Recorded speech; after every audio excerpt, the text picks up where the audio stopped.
안녕하세요. 시민자유대학 예술과 미학 제4강 시작하겠습니다. 오늘 여러분들과 함께 이야기해 볼 영화는요, 봉준호 감독의 괴물이라는 영화입니다. 2000년대 초반에 한국 영화, 한국 재난 영화, 한국 괴물 영화를 비롯해서 한국 영화의 어떤 새로운 역사를 만들었던 작품인데요. 우리 오늘 괴물이라는 영화를 통해서 어떤 사회 속에서 우리 인간들에게 나타난 예외 상황, 그 예외 상황에서 사람들이 어떻게 행동하고 선택했는지를 알아보도록 하겠습니다. 괴물이라고 하는 영화, 21세기 한국 가족의 투쟁기라고 제가 한번 이름을 명명을 해봤는데요. 영화에 대한 기본적인 정보가 이렇게 되어 있습니다. 영화명은 괴물이고요. 이제 원제는 더 허스트라고 하는데, 영어 원제입니다. 이 영화가 한국명으로는 괴물인데 영어 제목은 더 허스트라고 하는 감독의 선택이었을 거로 제가 생각이 되는데요. 이게 복합적인 의미를 갖고 있으면서 영화의 주제적인 측면을 더 풍부하게 해주는 데 있어서 상당히 큰 기여를 하는 게 영어 제목이라고 보여집니다. 이 영화는 무엇보다도 이제 괴물이 나오는 영화이기 때문에 SF 영화라고 우리가 볼 수 있고요. 또 거기 안에서 인간이 나오면서 드라마적인 요소가 상당히 또 강한 영화이기 때문에 SF면서 드라마 또 다른 것들도 많이 있는 여러 가지 어떤 장르를 하나로 규정할 수 없는 영화라고 볼 수가 있습니다.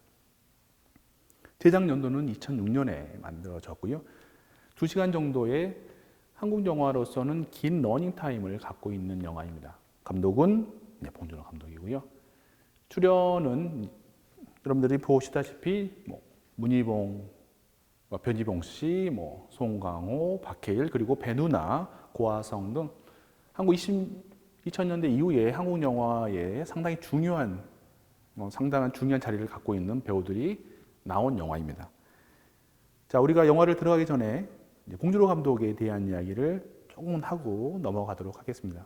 여러분 잘 아실 텐데 우리 다시 한번 본다는 의미로서 봉준호 감독의 영화들이 어떤 영화들이 있었는지 한번 확인해 보겠습니다. 2000년도에 플란더스의 개라는 영화로 첫 번째 영화 데뷔를 하게 되고요. 두 번째 영화 살인의 추억이라는 영화를 통해서 흥행이라든가 비평 그리고 해외에서의 어떤 본인의 감독으로서의 위치를 갖게 된 그런 두 번째 영화로서 벌써 그런 성과를 거두게 됩니다. 세 번째 영화가 오늘 우리가 다루게 되는 괴물이고요. 네 번째 영화는 한국 영화, 한국 어떤 텔레비전 같은데 전체적으로 연마라고 하는 어떤 이미지를 대변하는 김혜자 배우와 함께 만들었던 또 뛰어난 작품인 마더가 있고요. 2013년에는 한국의 사회 성공을 기반으로 해서 헐리우드 배우들과 함께 만들었던 설국열차라고 하는 프랑스의 그래픽 노블을 원전으로 하고 있죠. 그리고 2017년에는 넷플릭스라고 하는 회사와 함께 손을 잡고 칸 영화제에서 큰 스캔들이 되기도 했었는데 옥자라고 하는 영화를 만들었고요. 작년에 기생충을 만들어서 작년에 칸 영화제에서 팔물더 황금종려상 그리고 2020년에는 오스카에서 4개 부분을 상을 수상할 정도로 큰 성공을 거두면서 명실상부하게 현재 한국 영화를 대표하는 감독이 되었습니다.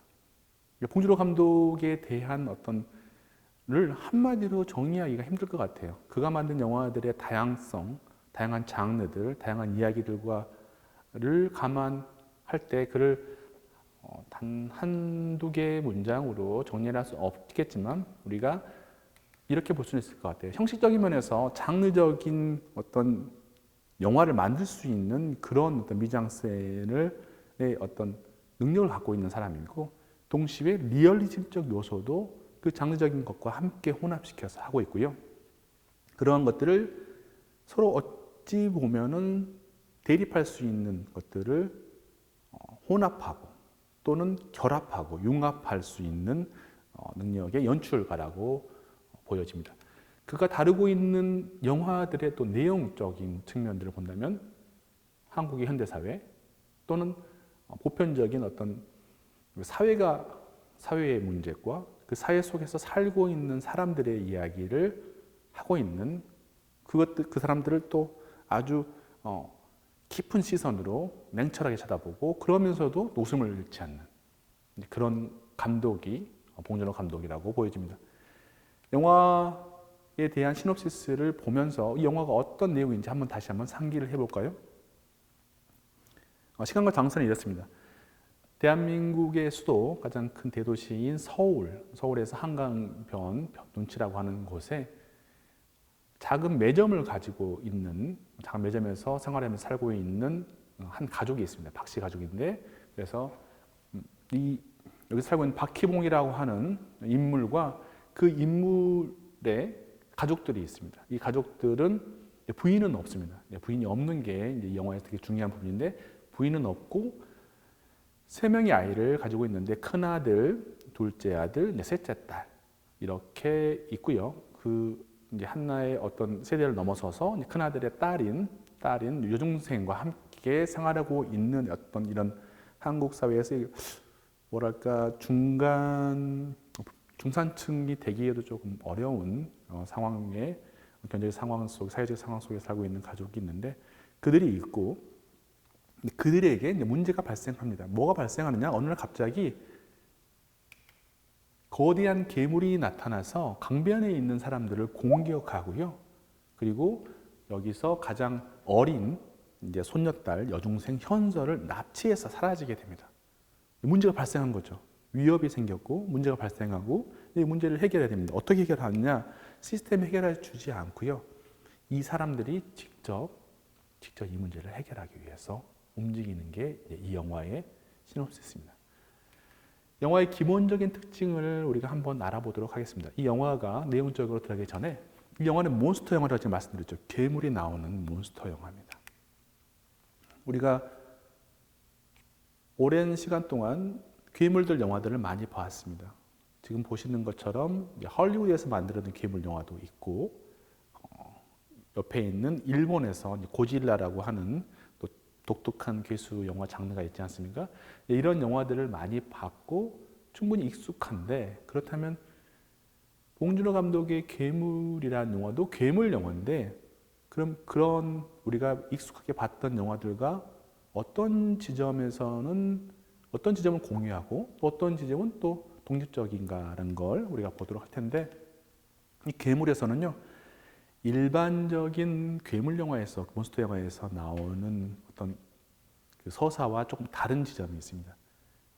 영화를 이야기하면서 다양하게 나오겠지만 1차적으로 뭐가 있냐면 괴물이 평범한 한국의 평범한 일상을 뚫고 그러니까 뭐 산속에 어디 뭐 우주 이렇게 좀 괴물이 나올 만한 곳이 아니라 사람들이 살아가는 평범한 공원에서 그것도 대낮에 비가 오는 날도 아니고 번개가 친 것도 아니고 우주에 떨어진 것도 아닌데 갑자기 툭 튀어나와서 사람들을 놀래키게 하는 영화입니다. 그래서 다른 괴물 영화와 차별점이라고 한다면 이제 판타지적인 요소, 장르적인 괴물 영화 장르로서의 판타지적인 요소는 가지고 있으면서 리얼리즘적 요소가 상당히 강하게 결부된 영화가 바로 영화 괴물이라고 보시면 됩니다. 그래서 그것은 이 괴물이라고 하는 영화가 장르 혼합적인 영화라고 하는 성격을 갖고 있기 때문입니다. 뭐 장르면 장르지 뭐 장르 혼합은 또 무엇이냐. 이런 특징은 이 괴물뿐만 아니라 봉준호 감독의 영화에서 전반적으로 드러나는 것입니다. 하나의 장르 영화를 추구하는 감독인데 단 하나 독립적인 장르가 아니라 여러 가지 장르를 혼합시켜서 영화를 만든 사람이 봉준호 감독이고 그런 모습이 이 영화 괴물에서 드러납니다. 그래서 몬스터 영화고 SF 영화인데 코미디적인 영화라고 우리가 뭐 전체 영화를 코미디라고 볼 수는 없지만 코미디적인 요소가 상당히 많이 있고요. 서해풍자합니다. 영화 속에서. 그리고 환경의 중요성을 우리가 조금은 인식할 수 있는 내용들이 들어가 있고요. 정치 영화입니다. 현실 비판을 많이 하고 있죠. 우리가 그래서 그 이전의 영화들 감기라든가 또는 눈먼 자들의 도시, 컨테인전에서 봤었던 어떤 시스템의 작동이 잘 안 되거나 문제가 있던 것들이 이 영화에서는 정말 더 크게 발화하면서 개화하면서 여기저기서 제시가 됩니다. 그리고 이 영화의 어떤 주인공을 우리가 괴물이라고 볼 수도 있고 괴물의 반대쪽에 또 괴물과 묘하게 연결되어 있는 이 가족, 방금 이 한강 둔치변에서 살고 있는 매점을 운영하고 있는 이 가족들의 개개인들 그리고 그 가족들이 구성원들이 서로 함께 있는 그 가족의 영화라고 볼 수가 있습니다. 영화의 특징을 다시 한번 조금 더 확장시켜서 본다면은 저는 이제 세계의 촉수라고 한번 특징을 잡아봤는데 영화 괴물의 촉수가 상당히 무섭게 나오지 않습니까? 그래서 이 영화의 세계 촉수는 뭐냐? 첫 번째 촉수는 괴물이라고 하는 거. 두 번째는 코미디, 우리 이야기를 드렸죠. 더군다나 조금 더 깊이 들어가면 봉준호 감독의 영화 이 괴물에서도 마찬가지인데 코믹한 상황이에요. 그냥 웃기기 위해서 일부러 조립된 게 아니라 다른 상황 속에서 이렇게 터져버리는, 이렇게 발생하는 좀 일상적인 상황이 뒤틀렸을 때 나오는 묘한 대비를 통해서 사람들로 하여금 웃게 만듭니다. 근데 웃는 것 속에서 뭔가 불편하죠. 이런 것들이 봉준호 감독의 영화적 특징이라고 우리가 볼 수가 있고요. 시스템 풍자라고 하는 지점에 대해서 우리가 이야기를 했었는데 이 박씨 가족이 조금 전에 시놉시스에 본 것처럼 납치됐던 손녀를 찾기 위해서 노력을 하고 있는데 그때 우리가 전에 봤던 영화들은 어떻습니까? 첫 번째 컨테인전에서는 그래도 CDC라고 하는 방역 당국의 어떤 노력, 감기에서는 감기 의사와 구조 대원 이 정도는 있었는데 지난 눈먼 자들의 도시부터 보면은 뭔가 시스템이 완전히 부재하거나 아니면 시스템이 오히려 사람들을 가두고 그 안에 마치 포로처럼 이렇게 취급하고 있지 않습니까? 이 영화 괴물에서도요, 이 시스템이 보입니다. 지난번 3강 때 우리가 다뤘던 눈먼 자들의 도시보다 더 자주 보입니다. 근데 자주 보이는데 제대로 일을 하지 않고요. 나아가서는 주인공들이 하려는 일을 방해하는 그 정도까지 나오게 됩니다. 그런 부분들이 이 시스템 풍자에 나와 있고요. 사회 시스템이 부재하거나 또는 역부족이라고 하는 것들이 영화를 통해서 드러납니다. 시간과 공간, 인물이라고 하는 이제 영화의 중요한 요소가 있는데 오늘은 저는 이제 괴물에서 인물 중심으로 영화를 한번 보도록 하겠습니다. 시간과 공간은 인물을 소개하면서 자연스럽게 이야기하도록 하겠습니다. 자, 시간은 현재입니다. 과거도 아니고 미래도 아니고 그냥 지금이라고 해도 우리 믿을 수 있을 만한 현재. 장소는 어디냐? 한국 사람들이 가장 많이 살고 있는 서울입니다. 그리고 서울에 있는 서울 시민들이 주말이라든가 오후를 보내기 위한 공간, 공원, 그렇죠? 한강변 둔치가 나고요. 자, 인물, 포커스를 우리가 받게 되는 인물에서는 하나의 가족이 있고 거기 안에서 이제 괴물이 나오게 됩니다. 인물들의 특징을 본다면 이 인물들의 한국의 역사를 우리가 알 수가 있는데 제가 이제 한번 해석을 해봤어요. 저 할아버지는, 저 아버지는, 저 삼촌은, 저 누나는 무슨 시대를 통과했을까? 여러분들 지금 수업을 받고 계시는 여러분들도 나이에 따라서 자기가 거친 역사들이 있을 것 같은데 할아버지는 제 생각에 한 1940년대 중반에 태어났을 것 같아요. 해방둥이 정도 될 것 같고 그래서 6.25 전쟁이라든가 산업화라든가 또 월남전 이런 어떤 끔찍끔찍한 사건들을 통과해서 영화 속의 시간대에 위치하고 있을 것 같은데 그러면서 그러다 보니까 노인이 됐죠. 노인이 되면 할 수 있는 것과 할 수 없는 것들이 조금 더 분명해지는데 영화 속에서 그런 선택 지점들이 정확하게 보여집니다. 우리가 이 영화 속에서 주인공이기도 하지만 상당히 미스테리한 인물이라고 저는 보고 있는 게 강두라고 하는 첫째 아들인데 이 사람이 한국 역사에서 명확하게 저 사람이 뭘 했을까라고 하는 지점에 대해서는 의문을 가질 수가 있는데 그 의문이 이 영화를 좀 더 풍부하게 하고 있습니다. 다른 인물에 비교해서요. 둘째는요, 여러분 영화 속에서 아주 극명하게 나오죠. 민주화 세대를 재현한 사람으로 보여집니다. 체제에 저항을 하고 나라의 민주화를 위해서 열심히 살았는데 결과가 뭐가 됐죠? 실업자가 됐죠. 실업자가 됐다는 거. 특히 이 영화가 2006년이라고 하는 시점, 그러니까 영화 준비의 시간 2000년 초반이라고 한다면은 그 직전에 무슨 일이 있는 걸 여러분들이 생각을 해본다면은 이 둘째의 삶이 이해 가능하다. 셋째는 둘째의 동료로서의 역할을 영화 속에서 나중에 하게 됩니다. 두 사람이 뭔가 캐릭터가 겹치기도 하는데요. 특이하게 이 사람은 이제 운동선수, 그중에서 양궁 선수로 설정이 되어 있습니다. 한국이 양궁 잘하죠. 세계 최고의 나라고 특히 여자 양궁이라고 하는 지점은 한국 사람들한테 저 주인공이 양궁 한다는 것에 대해서 생경하게 생각하지 않고 그럴 수 있다고 받아들여집니다. 그런데 위에서 봤지만 노인, 실업자 이렇게 뭔가 루저, 뭔가 사회에서 중축, 주축 세력이 아니라는 거 그런 것들을 설명해 주는 게 동메달이라고 하는 거. 이 지점도 재밌는 부분이고요. 손녀가 있습니다. 자, 이 영화에 어떻게 보면은 영화를 제대로 시작하게 하는 데 있어서의 오브제라고 표현이 그렇지만 그렇게 될 수도 있고 사실 이 영화의 정말 주인공이 누구지? 라고 했을 때 충분히 주인공이 될 수도 있는 인물이라고 우리가 볼 수가 있는데 이 사람은 이제 신세대죠. 지금으로 보면 지금 우리가 스마트폰이라고 하는 기계를 갖고 있기 때문에 그 시대 때 15년 전의 기계가 벌써 아주 과거에 무슨 돌도끼처럼 보일 수 있겠지만 당시로서는 신세대였고요. 이 인물이 가장 많이 변하는 인물이죠. 무슨 말이냐면 중학생으로 설정이 되어 있어서 다른 사람으로부터 보호를 받아야 되고 그렇게 보여지는데 점점점 발달해서 이제 그 끌려가는 곳에서 누나 같이 그리고 나가서는 엄마 같은 역할을 하는 가장 많은 발전을 하는 그러니까 여기서 현서의 아빠가 변하는 것과는 조금 다른 궤를 보이고 있습니다. 자, 주요 인물들 한 명씩 알아보면서 영화의 내용들과 영화 속에서 이야기하고 있는 어떤 주제들을 함께 쳐다보겠습니다. 자, 할아버지, 자, 영화 초반부에 매점 안에서 하교를 하고 온 딸과 함께, 손녀와 함께 딸의 어떤 경기를 보고 있는 장면인데요. 보시면은 매점 주인이고 이 집안의 가장입니다.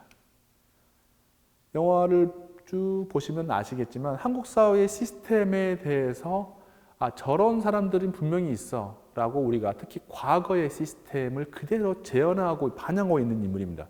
그래서 뭔가 유경험자인데 강자가 아니라 을로 정말 오랫동안 삶을 살았지 않았을까? 피해자로서, 약자로서.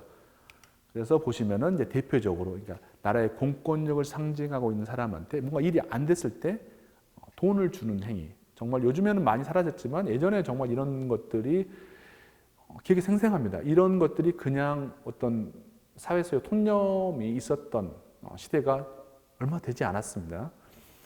그리고 이거 보면은 적법보다는 편법이 유효했던 한국 과거사를 그대로 보여주는 증인이고 증거가 되는 사람이 할아버지입니다. 근데 이 할아버지가 또 재밌는 부분들이 우리가 한번 추리를 해볼 수가 있을 것 같은데 항상 웃고 가족을 위해서 좀 약간은 무른 느낌이 있었는데 중반에 보면은 그 손녀를 구해주기 위해서 상당히 많은 돈을 써야 되는 순간에 본인한테 도움을 줬던 사람들한테 거의 돈을 강탈당하는 그런 장면이 있는데 자, 이 장면은 조금 이따 말씀드리겠지만 한국 조금 전에 말씀드린 이 괴물의 시작이 이게 단순히 어떤 정말 몬스터, 유기적인 괴물인지 또 다른 괴물인지에 대한 어떤 갑자기 튀어나온 증거라고 저는 보여지는 장면에서 주인공의 저는 얼굴을 볼 수가 있고요. 가족의 보호자입니다. 실질적으로 있는 돈을 다 털어서 심지어는 아들한테 동전 저금통까지 털어서 가족을 보호하기 위한 물건들을 준비합니다. 그런데 재미있는 부분은 한국 사회를 그대로 반영했다고 하는 게 중후반에 가장 중요한 장면에 자식들한테 노인이 말을 하면 우리가 말을 듣나요, 안 듣나요? 전혀 듣지 않죠. 말하고 있는데 다 자고 이렇게 뭐랄까 집중이 안 되는 장면들을 통해서 또 이런 코미디적인 상황들을 한번 재현을 하고 있습니다. 총을 쏠 수 있는 자라는 거, 아마도 이게 우리 한국적인 상황에서 너무 당연할 거예요. 남자들이면 총을 쏠 수가 있어. 뭐 20대가 넘어가면 이런 것들이 있는데 우리가 약간 다른 눈으로 한국이라고 하는 공간을 장소를 벗어나서 본다면은 미국 영화에서 당연히 미국 사람은 다 총을 잘 쏘죠. 카우보이 나라기 때문에.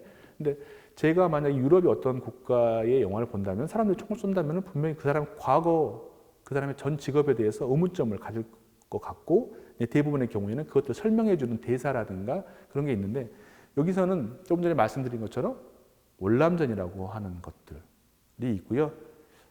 조금 더 확대를 해보면 이제 영화 중반에 이 사람들의 고향에 대한 어떤 이런 실마리들이 좀 여러 차례 제시가 되는, 그것도 상당히 크게 클로즈업으로 제시가 되는 것들을 통해서 우리가 분명히 그게 감독의 100% 의도가 아니라도 우리가 생각해 볼 수 있는 부분은 있다고 생각하는데, 고향이 광주로 모든 사람들이 본 적이 광주, 그리고 뭐 현재는 없는, 있은 적도 없던 묘한 지명들로 되어 있기 때문에 무엇인지 여러분들이 이 사람의 나이를 생각했을 때 생각해 볼 수 있는 것이 있고요.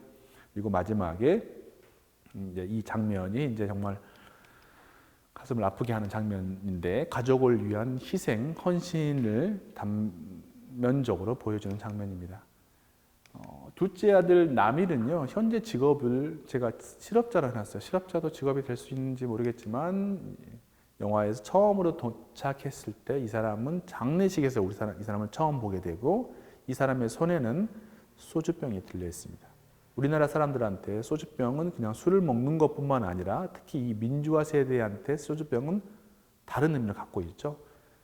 화염병이라고 하는 거, 이제 그게 바뀌어지는 데인데, 영화 후반부에 보면은 우리 주인공 남일은 과거에 본인이 했었던 어떤 일의 경험을 그대로 투사하는 장면을 보여주게 됩니다. 부당한 기성사회에 대한 분노와 불만을 영화에서 계속해서 드러내는 인물입니다. 시스템 밖의 사람이고요. 그리고 동료한테, 동지한테 배신당하는 자로 나오게 됩니다. 현상금 상당히 코믹한 장면이긴 하는데 정말 요즘 말로 우프다고 하는 장면이죠. 믿었던 선배로부터 배신당하는 사람으로 제시가 됩니다. 딸은 남주는 우리가 아주 오랫동안 봤던 장면들인 것 같아요. 올림픽에서 한국의 선수들이, 양궁 선수들이 금메달 땄던 장면들, 그 장면들을 재현한 듯한 주인공 남주가 나오고, 양궁 선수고, 이 사람은 느리고 주저하는 사람이죠. 그것 때문에 영화 초반에 이렇게 성격이 설정되어 있고, 정말 영화의 아주 초반인데 정반대 마지막 장면에서는 결정적인 순간에 행동을 하게 됩니다. 계기는요, 가족의 죽음이죠. 가족이 죽으면 느리고 주저하는 사람도 움직인다고 하는 것을 우리가 남주라는 캐릭터를 통해서 우리가 볼 수가 있습니다.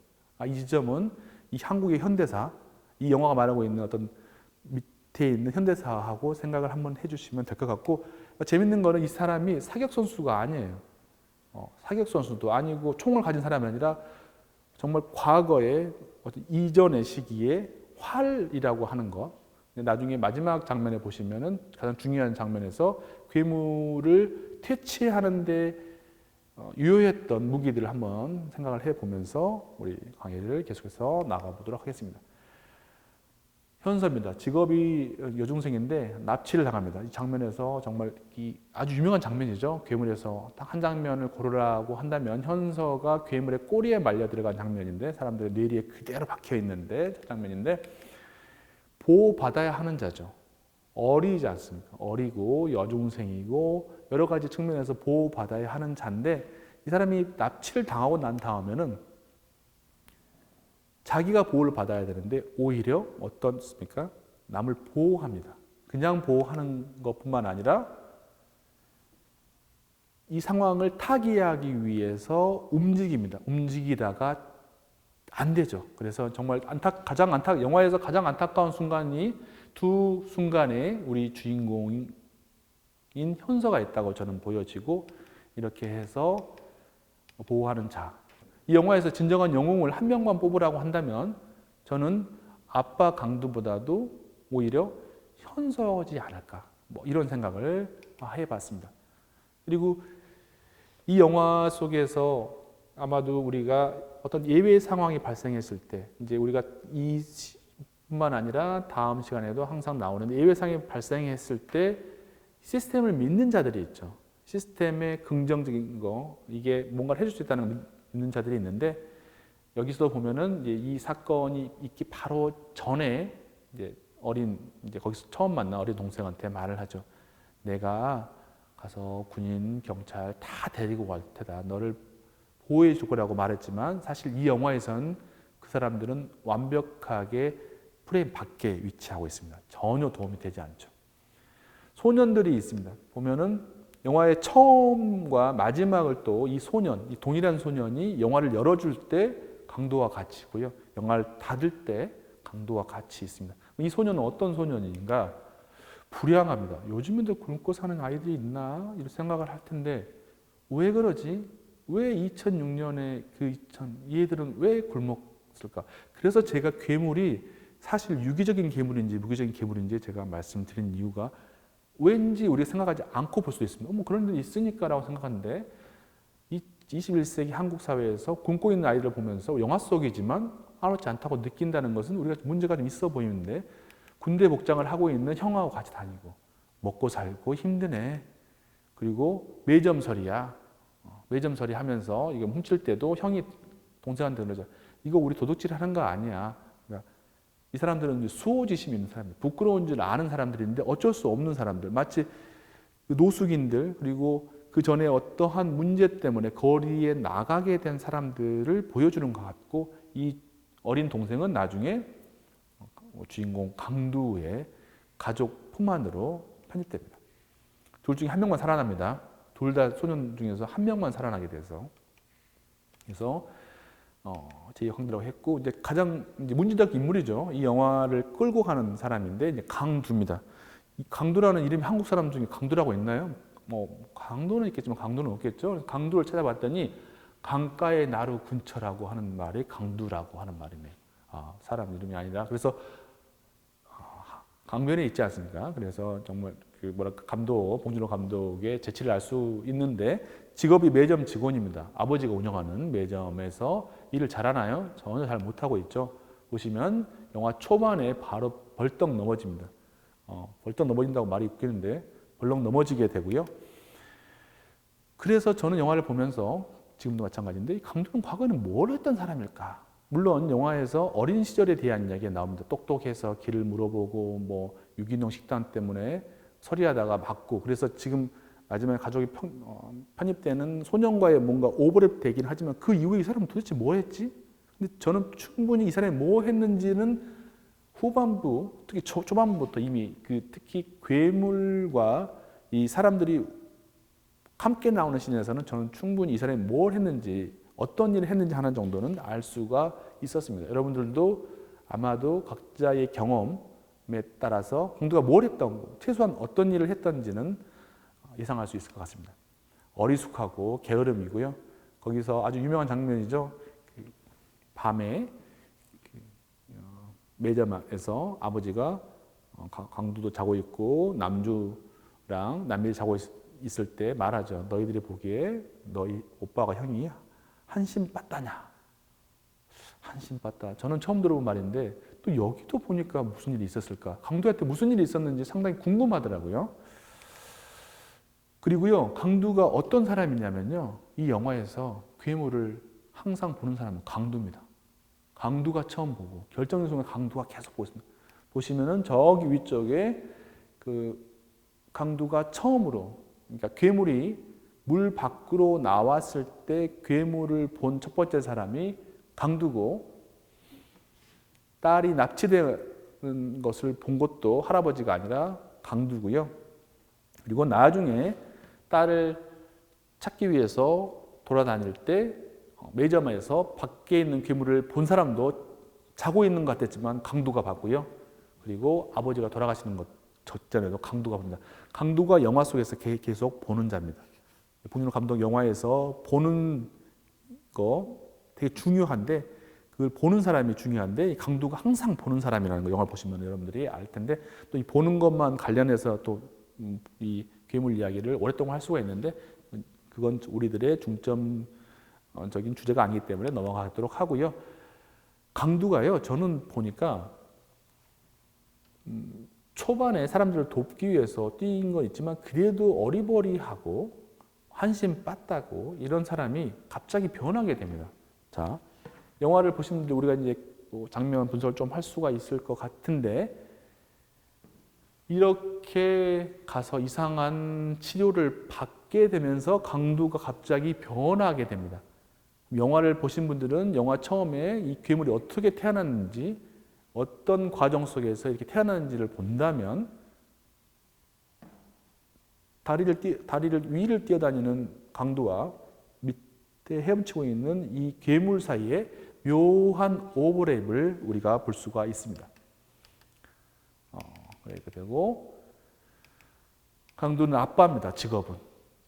그래서 원래 용감한 했습니다. 우리가 저 사람 어리부리하게 캐릭터가 된 것 같지만 처음에 영화 처음 괴물이 물 밖으로 나왔을 때 미국 군인과 함께 그 수백 명의 사람 중에서 괴물에 대항한 사람은 강도가 유의합니다. 보시면은 그리고 후반부에 보면은 딸의 복수를 하고요. 아버지의 정을 느낄 수가 있고 딸을 구출하는데 실패했나요? 그렇죠. 딸을 구출 실패한 것 같은데 뭔가 그것과 만회된 듯한 어떤 장면에 따라서는 마치 강도는 이 어린이를 아직도 본인의 딸이라고 착각하는 듯한 느낌마저 주고 있습니다. 또 다른 마지막 중심 인물은 누구죠? 바로 괴물이죠. 와, 이 괴물은요. 지금 보시면 괴물은 이렇게 해서 나옵니다. 이 병으로부터 물컵으로 가서 다리에 매달리는 이렇게 하나, 둘, 셋의 과정을 통해서 나타났는데 이 괴물은 우연하게 나왔나요? 필연적으로 나왔나요? 이것도 우리가 한번 생각을 해보면은 영화 주는 예외 상황에서 이것도 한번 생각을 이거는 필연이었느냐, 사고였느냐? 외톨이입니다. 엄마 아빠 없죠. 박씨 가족이 어떤 사람보다 더 외로운 사람이죠. 공격을 처음에는 받고 그리고 돌연 공격을 받죠. 무슨 말씀이냐면은 우리가 이 장면 이제 그 이후에 바로 설명을 드릴 테지만 정확하게 이 괴물이 사람을 공격하기 하는 것은 우리가 이전에 사람들이 이 괴물을 먼저 공격하죠. 그 다음에 괴물이 물 밖으로 튀어나온다는 거. 우리가 처음부터 이 괴물이 갑자기 사람들을 막 죽이고 그런 건 아니라는 거 생각해 주시면 되고 괴물의 최후까지 보여집니다. 자, 또 다른 괴물이 하나가 더 있습니다. 영화 중국음악에 진짜 괴물인 것 같죠. 보시면 비슷하게 생겼죠. 매달려 있는. 그래서 괴물이 하나가 아니네. 괴물이 강도도 약간 괴물적인 모습도 보이지만 진짜 괴물은 또 이거 아닌가? 라고 보여지는 장면이 있고요. 장면을 분석하시면 프롤로그에 창세기라고 있습니다. 괴물의 창세기. 딱 괴물 창세. 괴물의 창세 만들어진 곳입니다. 어디죠? 실험실? 실험실 아닌 것 같은데 어디 같아요? 수술실? 근데 수술 침대가 3개나 있어요. 뭔가 보시면은 저쪽에 해부도도 있고 뭐가 있어 사람들의 복장도 수술 복장을 하고 있습니다. 뭘 수술했던 사람들인지 알 수 없습니다. 그리고 침대가 3개가 있어요. 왜 하나의 침대가 아닐까? 이 영화에서 희생자는 총 몇 명이었는지도 한번 생각을 해보시면 좋을 것 같고요. 그리고 독극물 병을 보시면은 영어와 묘하게 한자가 한국의 과거 이 독극물을 만들었던 사람들이 뭔지 이 괴물을 탄생시킨 사람들의 근원을 더 올라갈 수가 있을 것 같아요. 정확하게 나오진 않았지만요. 그리고 여기 시체 보관소구나 수술실이 아니구나 뒤쪽에 보면은 이렇게 사자를 보관하는 곳이 나오면서 시체 보관소에서 독극물을 그리고 아주 강력한 장르적인 미장센을 통해서 그 전의 장면과 이제 완전하게 조명을 바꿔서 이렇게 독극물의 이 강력한 독 성분을 강조하는 미장센을 통해서 갑니다. 들어가게 되고 아주 자연스럽게 디졸브를 통해서 이 병, 수백 병의 이 약품이 한강으로 들어가게 되고, 자, 그러면 그 물이 한강으로 가서 이 장면에서는 보시면은 이 낚시꾼들이 아주 작은 돌연변이 를 발견하게 되죠. 여기서 이 낚시꾼이 그런 말을 합니다. 딸내미가 준 컵 잊어버릴 뻔했다고 하는데, 자, 영화에서는 딸내미가 큰일을 당하는 영화죠. 이렇게 해서 저기 멀리 한강변 뒤로 서울, 잠실 경기장이 같은데 다 보여주고 있습니다.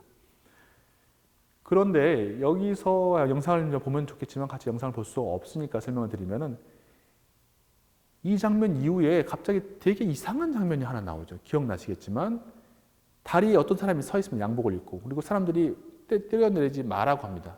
한국 사람들이면 100% 합니다. 무슨 일이나. 사업에 실패한 사장이 투신하는구나. 2006년에, 2005년에 사업에 실패한 사장이라면, CEO라면 당연히 어떤 사건과, 역사적인 사건과 결부가 될 것 같은데요. 보시면 괴물이라고 하는 것들이 떨어지게 되고, 자, 그러면서 오프닝이 끝나고 영화가 시작되는데, 영화의 시작에 잠을 자는 남자로 영화가 시작되고요. 보시면 반대편 조금 전에 말씀드렸던 인물 설명 드렸을 때, 그리고 여기가 어디다 이제 이 공간을 보여주고 있는데, 이제 영화의 작은 거지만 지금 보시면은 이 공간에서 좌측과 우측에 우리가 보여지는 묘한 어떤 살짝의 오브제들을 통해서 뭔가 튀어나올 것 같다는 것을 보여주고 있고요. 오징어를 굽네요. 오징어를, 하필이면 촉수가 많은 이 오징어를 굽고 있습니다. 그리고 하나를 뜯어 먹었던 사람이 누구냐? 강두라는 거. 또 이게 우리가 우연이 아니라고 생각한다면, 그리고 처음에는 딸한테 가다가 넘어지죠. 그래서 바로 이 비슷한 시간에 일어날 사건을 먼저 한번 전조를 보여주게 되고, 이 괴물이라고 하는 거, 그래서 내부에 들어갔더니 아니 돈을 숨기는 곳으로 여기 설정되어 있는데, 벌써 보시면 뭔가 위협적으로, 그러면서 동시에 이들이 그 과거에는 뭐가 있었을까? 봉준호 감독의 영화에서 상당히 어려운 과정을 보여줬을 때 그 과정의 과거는 그러지 않았을 것 같은 오브제들을 우리가 볼 수가 있는데, 이것도 연장선에서 생각할 수가 있고, 오전에 무슨 일이 있었다라고 하고, 이 딸 아니면 부인이라고 제가 해봤는데, 상당히 이 두 사람의 관계가 친구처럼 제시되고 있고요. 여기서 이제 이 씬에서 보면은 박희봉의 딸이 지금 양궁 경기를 하고 있는 걸 보고 있을 때, 우리 이제 아버지가 이랬죠. 오늘 당사 접착. 돈 버는 게 중요한 게 아니라 가족의 일이 중요하다고 했을 때 상당히 강하게 커튼을 확 이렇게 옮겨가는 방식으로 미장센을 하고 있으면서, 이 희봉이 나중에도 가족 일이라면 돈을 포기한다. 중후반의 장면을 먼저 전조를 보여주고 있습니다. 심각한 상황과 코믹한 상황에 중첩되는 게 이제 괴물이 나타나기 바로 이전인데, 보시면은 괴물이 나타났는데 보십시오. 사람들이 도망치기는커녕 사진 찍고 괴물한테 이거 먹어라 저거 먹어라 이게 하고 있는 겁니다. 그러니까 괴물이 뭔가를 하기 전에 사람들이 뭔가 안 좋은 행위를 한 거죠. 그리고 나서 이제 사건이 발생되고 나고, 봉준호 감독이 여러 차례 이야기했습니다. 괴물 영화가 대부분 다 괴물의 꼬리 하나를 보기 위해서 1시간을 기다린다. 난 그런 게 너무 싫다. 그래서 나는 영화의 초반에 괴물을 보여주겠다. 그리고 괴물을 비가 오는 날 살짝 보여주는 게 아니라 대낮에 완벽하게 이렇게 광활한 오픈된 스페이스에서 보여주게 되는데, 그래서 영화 초반에 괴물이 나옵니다. 괴물은 뛰어다니죠. 외부의 시선이라고 했는데, 이 사람들이 있고 이 버스에 산 사람들이 아주 멀리서 이 괴물을 바라보는 장면들, 그리고 이제 나중에 한국 영화에 되게 유명하게 될 배우가, 아직은 거의 무명이었을 것 같은데 라미란 배우가 나왔던 장면이 있고요. 여기서 이제 두 남자, 이 두 사람이 이 처음에 괴물에 대항해서 싸우는 사람들이고요. 그리고 아빠와 딸인데, 이제 딸을 데리고 가다가 딸이 납치당하는. 그리고 여기서 보면은 이것도 말씀드렸던 이 봉준호 감독 영화의 괴물에 나오는 비극적인 거죠. 딸이 납치되고 도망치는 장면에서 이 무서운 괴물이 있는데 정말 말도 안 되는 오리, 돌고래 함께 하나의 프레임 안에 집어넣는 특이함을 볼 수가 있고요. 괴물의 등장이 이렇게 영화 초반부에 등장을 하게 된다. 이렇게 어디에 매달려 있죠. 저는 그래서 이 사람이 들어가서 괴물이 됐나?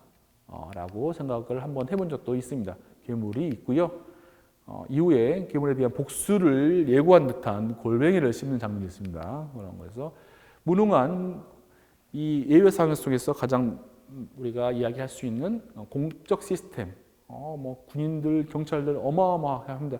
이 사람들 영화 속에서 정말 큰 역할, 작은 역할 하나도 하지 않고 오히려 주인공 가족을 방해하는 요소로만 등장하죠. 뭔가 반격하는 것 같은데 이 인물 처음에 나왔을 때 이제 넘어지면서 엎드려지면서 이 인물의 재현을 보여주고 있는 것처럼 제대로 일을 하지 못합니다. 호스트고 보시면 이제 바이러스 지금 우리 코로나 시대에 우리가 봤을 때 너무 당연한 건데 벌써 14년 전에 이런 말도 있었네요. 손 씻자 이런 것들이 있지만 보시면 따로 격리돼서 데려왔던 사람들과 다른 사람들을 같이 놔두는 허술함을 볼 수가 있고요. 영화 속에서 의료원이라고 한 사람이 이 사람들에 대한 반말을 통해서 무시하고 있다는 장면들도 보이고 공무원은 돈을 요구하고 군인과 경찰은 괴물 쪽으로 나와 있는 게 아니라 사람들 쪽으로 뭔가 저는 과거의 군사정권 치하의 어떤 밤의 이 모습이라고 보여지는 것 같고요. 그리고 이제 후반부에 보면은 이 어마어마한 괴물 앞에서 이 공적 시스템이 경찰이 하는 일이라고는 작은 권총으로 쓰고 있습니다. 이 많은 총들과 대포와 미사일은 어디 갔는지 모르죠. 탱크도 없이 총 하나로 무능하게 하고 있고요. 이 영화 속에서 일반적인 어떤 몬스터 장르 영화에서는 이제 미국이라고 하는 나라를 상당히 이제 이렇게 유머러스하게 비판하고 있는데 영화에서도 이 영화의 시작은 괴물의 시작은 미국이었습니다. 미국이었고 한국 내에서 살고 있는 한국에서 주둔하고 있는 미국의 어떤 실수로 인해서 이 영화의 시작인 괴물이 나오는 것으로 설정이 되어 있기 때문에 그런 장면들이 영화 속에서 자료화면 같이 나오게 되고요. 뭐 본국의 성인 없이는 어떤 정보도 밝힐 수 없습니다. 이 영화가요 2006년인데 사실은 직접적인 영향은 아니겠지만 당시 그 바로 전에는 한국의 스크린 쿼터라고 하는 부분이 좀 많이 있으면서 미국에 대한 영화계에 불만이 높았던 시기였기 때문에 좀 묘하게 감독의 의도는 아니었겠지만 오버랩이 되고 있습니다. 그래서 여기서 에이전트 엘로우라고 하는 사실은 이제 2차 괴물이 진짜 괴물일 수도 있는데 나오게 되고 미군과 미국인들이 첫 번째도 마찬가지입니다. 영화 처음에서도 방금 전에 말씀드린 것처럼 주도를 하는 미국이 있고 그를 도와주는 어시스턴트 한국 사람이 이렇게 함께 쌍으로 제시가 되고 있는데 여기서도 마찬가지로 제시가 되고 있고요. 괴물하고 똑같은 폼을 갖고 있습니다. 형태를 가지고 있는 그리고 정말 사람들한테 큰 피해를 주는 후반부에는 사실은 유기체 괴물이 아니죠. 그리고 진짜 괴물이 어딘가, 진짜 괴물은 저기 있는 것 같은데 사진을 찍고 있고요. 그래서 이 두 괴물이 한꺼번에 등장을 하고 있습니다. 희비극이라고 하는 지점들 많이 있습니다. 영화를 보시면서 눈썰밌게 보신 분들이면 뭐 대구 지하철 참사 이런 것들도 볼 수 있을 것 같고 자, 이 장면은 한국 사람들한테 어떤 집단적인 트라우마를 건드리는 프레임이라고 봅니다. 이거는 어떤 맥락이 없이도 한국 사람들한테 대형 재난, 국정 시스템의 부재, 개인들의 슬픔이라고 하는 몇 개의 키워드와 같이 갈 수 있는 장면이고요. 광주에 사는 사람들은 광주대로, 대구에 있는 사람은 대구대로 뭔가가 있을 것 같고 여기서 또 희비극적인 상황, 이 엄중한 상황에서 사람들이 넘어지면서 영화를 보는 우리들이 웃어야 될지 울어야 될지 모르는 상황을 감독이 창출을 하고 있죠. 여기서도 또 보면은 정말 우프다고 하는 말이 정확한 것 같아요. 이 장례식이 이런 상황에서도 불법 주차를 차단하려고 하는 절대 이런 장면은 미국 영화에서 어느 나라 영화에서도 볼 수 없는 그냥 봉준호 감독의 영화에서만 나올 수 있다고 저는 생각이 되고 있고요. 그리고 높으신 분들이 방문합니다.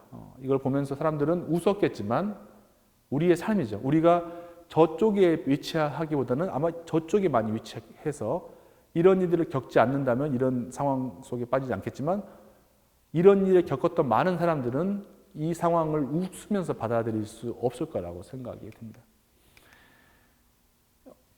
이제 두 번째의 어떤 큰 덩어리의 서사에서 본다면 여기서 보면은 이제 예를 들면 이제 좀 전에 말씀드린 것처럼 본적이 전남, 광주, 남구, 지석이 있었는데 이런 지명은 없죠. 이런 지명이 없는데 왜 이렇게까지 했는지에 대해서 우리가 생각을 해볼 수 있을 것 같고요.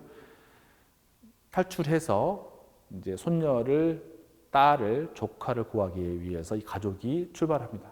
그래서 보면은 현서를 구하려고 하고요. 그 이후에는 이제 마지막 장면으로 점프를 해볼 텐데 출정합니다. 출정이란 말 하면 많은 사람들한테 아마 과거의 경험을 추억을 상기시킬 텐데 여기 보시면은 우리 주인공 나밀이 택시를 타고 가면서 뭔가를 만들고 있습니다. 이 만들었던 것이 원효대교로 가고 있네요. 이 지점도 작은 부분인데 원효대교 하면서 여러분들 해골이 생각나지 않습니까? 그래서 영화 바로 전에 보면은 괴물의 입에서 정말 많은 해골들이 하수구로 막 떨어지는 장면들. 해골일 수도 있고 혹은 그 이전에 한국 현대사에서 있었던 다양한 사건을 통해서 죽었던 노군일 수도 있고 4.3일 수도 있고 5.18일 수도 있고 그 위에 여러 가지 것들을 상상하게 해주고 있습니다. 하필이면 원효대교일 필요는 없겠죠. 그래서 대낮에 또 한 번 큰 일이 벌어집니다. 그래서 사람들이 되고 지금 이런 장면은 그 영화를 처음 봤을 때 저도 느꼈는데 이게 괴물 영화가 아니라 정말 정치적인 어떤 리퍼런스들을 강하게 끌어당기고 있다. 어디선가 많이 보는 뭔가 우리들의 그 나이가 있던 사람들한테 경험을 과거를 건드리는 장면들이고 이것도 이제 최근에 어떤 특정 영화를 통해서 나왔던 그 장면들이 나옵니다. 따르라. 그리고 가장 직접적으로 나왔던 이제 소주병을 이용해서 몰로토프 칵테일을 만들어서 던지는 80년대와 90년대, 특히 80년대에 살았던 사람들한테는 즉시 이해되는 장면들이고 그리고 그동안 항상 느리고 주저하던 고모가 각성해서 화살 시위를 당기게 됩니다. 그래서 괴물을 없애고 이 마지막도 마찬가지죠. 보십시오. 화염병 또 화살 그리고 결국 마지막은 이제 쇠파이프로 괴물을 이렇게 처리하고 맙니다. 영화 후반부에는 이제 보시면 이제 얼마만한 시간이 흘렀는지는 모르겠어요. 그런데 눈이 오는 거 보니까 상당히 계절의 변화는 느껴질 수가 있고 영화가 시작했을 때 자고 있던 강두의 얼굴로 시작을 했지 않습니까? 여기서는 자고 있지 않고 어딘가를 보고 있습니다. 보고 있고 약간 좌우이 올 듯 했는데 번쩍 뭐가 있네? 밖에는 아무것도 없지만 그렇지만 저기 어두운 뭔가 속에 뭐가 있을 것 같기도 하고 잠들지 마라. 그래서 다시 한번 보고 그래서 영화의 처음에 자고 있던 강두가 영화 마지막에는 자지 않고 쳐다보는 사람으로 그리고 그냥 쳐다보는 게 아니라 오른손에는 총을 뭔가를 준비하고 있죠. 괴물을 뭔가를 준비하고 있습니다. 그리고 새로운 가족과 함께 가족이 이제 다 사라져 버렸어요. 이제 강두하고 새로 들어온 소년, 현서를 어떤 대체하는 여기서 이제 아들이라고 할 수 있겠는데 이렇게 말하죠. 끄자 먹는데 집중. 여기서 뭐 이런 바이러스 이야기 했는데 이제 그런 이야기를 하게 되고 새로운 가족이 됩니다. 든든하네요. 먹을 게 많아서 든든하게 보입니다. 그렇지만 어둠 속에 작은 집, 아무도 오지 않고 오지 않을 매점에 불을 켜놓고 강두는 뭔가를 기다리고 있는 것 같습니다. 그래서 뭐 한국 사회에 대한 알레고리라고 할 수 있는 영화라고 지금 보입니다. 외세가 바깥의 어떤 세력의 파국의 시작이고요. 분명한 요인입니다. 우리 지난번에 영화들 중에서는 첫 번째, 두 번째 같은 경우에는 분명한 요인이 있었지만 세 번째는 왜 그런지는 나오지 않았는데 이 영화에서는 정말 분명합니다. 그것도 뭐 바이러스가 아니라 인간의 실수죠. 첫 번째, 두 번째는 인간의 실수긴 하지만 뭔가 자연으로부터 왔다는 느낌이 드는데 여기는 정말 인간이, 그래서 이건 우연이 아니라 필연이다. 그리고 그런데 이제 반미 영화는 아니다. 이거는 이제 2000년에 실제로 발생한 것입니다. 주한미군의 한강 독극물 무단 방류 사건, 포름알데히드라고 하는 그 약품을 한강에 무단 방류했던 사건이 2000년에 있었기 때문에 그것으로부터 모티브를 받은 것 같고요. 그때 보시면 한국인 관리자와 보조자 미국인 관리자와 한국인 보조자의 어떤 쌍으로 나오고 있는 인물 구도를 볼 수가 있고요. 그런데 이런 외세로 인해서 시작된 파국이 내부로 들어왔을 때 내부에서 이거를 잘 슬기롭게 해결하는 게 아니라 위기와 혼란이 통제 불능이 되고요. 시스템이 혼란돼서 상황이 더 악화됩니다. 그래서 이거는 어떻게 볼 수가 있나? 수차례 한국 재난, 우리 지난번에 봤던 것처럼 보십시오. 재난, 시스템 혼란이나 무능과 방조의 증거는 성수대교 붕괴됐고요. 삼풍백화점 붕괴됐고 영화 속에서도 나왔던 대구 지하철 방화 사건이 있었고 우리가 또 한번 더 나가볼게요. 제가 봤을 때 이 영화에서 정말 큰 그림자는 IMF라고 하는 거. IMF는 정말 내부와 외부의 외세와 내부의 혼란, 시스템 부족이 결부돼서 나타난 어마어마한 일이었고 그걸 생각했을 때 영화 초반에 사장이 투신하는 거 그리고 아이들의 배 곱는 아이들의 이렇게 배회 그리고 사실 희봉 가족이 처음부터 거기에 살고 있었나라는 생각을 저도 해봤습니다. 그러니까 이 모든 사람들 최근에 가장 직접적인 어떤 부정적 사건은 여기로부터 시작되지 않았나 싶고요. 그리고 80년 올해 모습도 살짝 있다고 저는 보여집니다. 그래서 외부에 시작되고 내부 시스템의 부재로 인해서 한계 상황에 처한 이 시대의 보통 사람들이 나오는 영화입니다. 그래서 위기를 대처하는 사람들 국가 시스템이 완벽하게 부재하고 있고요. 그래서 우리 시민들이 가지고 있는 보편적인 권리도 전혀 보장받지 못하고 오히려 억압받습니다. 재난 앞에서 무력한 사회 시스템을 응시하도록 이 영화가 도와주고 있습니다. 약자를 지켜주지 않는 오히려 고통과 도움을 호소하는 시민들을 방해하는 국가와 정부 이로 인해서 기본적 생존을 위협받는 상황에서 자신의 가족을 지키기 위해 스스로 다른 사람한테 의지 않고 스스로 자구책을 찾는 사람들, 가족들의 영화입니다. 영화는 그럼에도 불구하고 가장 여러 가지 부정적인 요인에도 불구하고 이런 예외의 상황 속에서 우리 한국인들, 평범한 한국인들이 가지고 있는 열정, 생존의 어떤 욕구, 그리고 용기를 보여준다고 보여집니다. 그래서 이제 나가면서 영화는 가족이라는 거, 여러분들 우리 가족이라고 하면 조금 그런데 이제 식구라고 이제 봉준호 감독도 여러 차례 그 이야기를 하던데요. 같이 밥을 먹는다는 거, 같이 밥을 먹는 사람들이 이런 예외 상황, 힘든 상황을 같이 헤쳐나간다는 거. 우리 영화 중반에 판타지적인 장면인데요. 볼 수가 있는 것 같습니다. 자, 우리의 선택은 무엇일까? 이런 예외 상황 속에서 시스템의 변화를 촉구할 수 있는 어떤 걸 할 건가? 아니면 그런 거 다 생각하지 않고 그냥 나만, 내 가족만, 나만 살면 되겠는가? 이 두 가지의 선택이 우리 앞에 있습니다. 여러분들이 조금 더 좋은 선택을 하실 것이라고 저는 생각하고요. 이것으로 오늘 수업을 마치도록 하겠습니다. 네, 감사합니다.